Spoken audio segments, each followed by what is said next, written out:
Salut à tous, de retour donc pour la quatrième vidéo où je vais essayer de répondre à une question: comment caler le grid en manuel.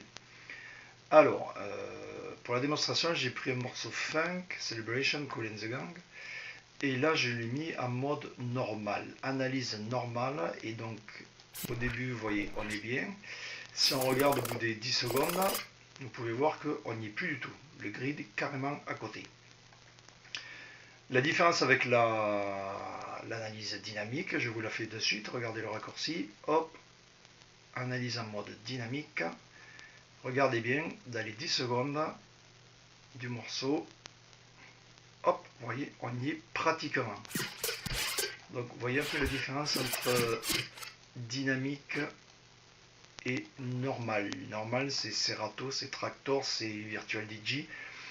Ils n'ont que ce type d'analyse. Recordbox a ce type d'analyse dynamique qui arrive à rattraper suivant le changement du tempo. Je repasse, je ne bouge pas, je suis toujours à 10 secondes du morceau. Je repasse en mode normal. Regardez bien le grid. Hop, vous voyez, complètement décalé. Alors, maintenant, comment caler à la main? Je vais rester comme ça. Je ravance mon morceau et dès que je vois que ça part, vous voyez, ici, j'y suis plus. Donc, je mets le curseur sur la waveform, là où il y a la bite, et je clique ici. Hop, voilà. Donc vous pouvez voir que ça change la grid à droite. Donc tout ce qu'il y a après est recalé. Ce qui est avant n'est pas touché. Ce qui est après est recalé. Je continue. On est pas mal, on est pas mal, on est pas mal, on est pas mal. Vous voyez le funk. Hop, ici ça rebouge encore un peu. Je recale. Je continue, je continue, je continue. Ici ça bouge encore un peu. Je recale. Voilà, donc à chaque fois vous allez recaler tout en gardant le même tempo 120 BPM. Si vous voulez changer le BPM, c'est ici. Vous augmentez les intervalles. Donc à partir du moment où j'augmente les intervalles, je diminue le BPM. Ou je rétrécis les intervalles. Donc j'accélère. Voilà. Ça c'est dans le cas où vous voulez changer le BPM. Mais au niveau de l'analyse BPM, il n'est pas trop mal. Voilà, donc vous voyez là, on est vraiment pas mal. En 3-4 fois, j'ai réussi à rattraper pas trop mal le morceau. L'idéal étant de faire le mode dynamique qui lui rattrape pas mal.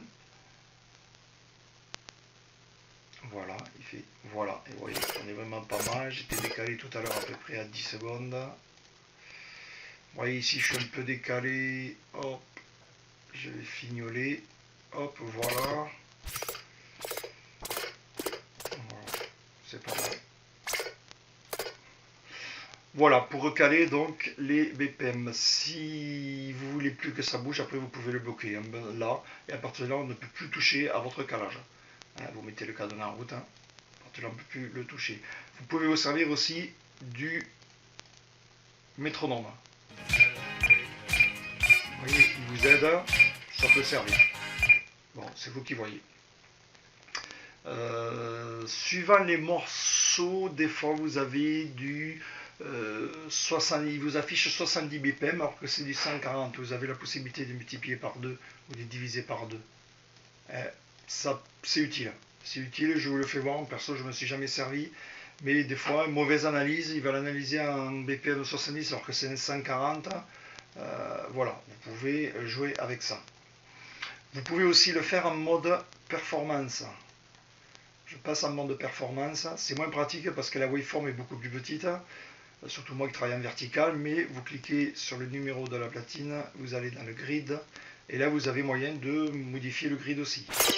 Aucun problème en passant en mode performance. C'est quand même beaucoup plus pratique en mode export. La waveform est plus grosse. On a beaucoup plus pratique. Voilà, merci.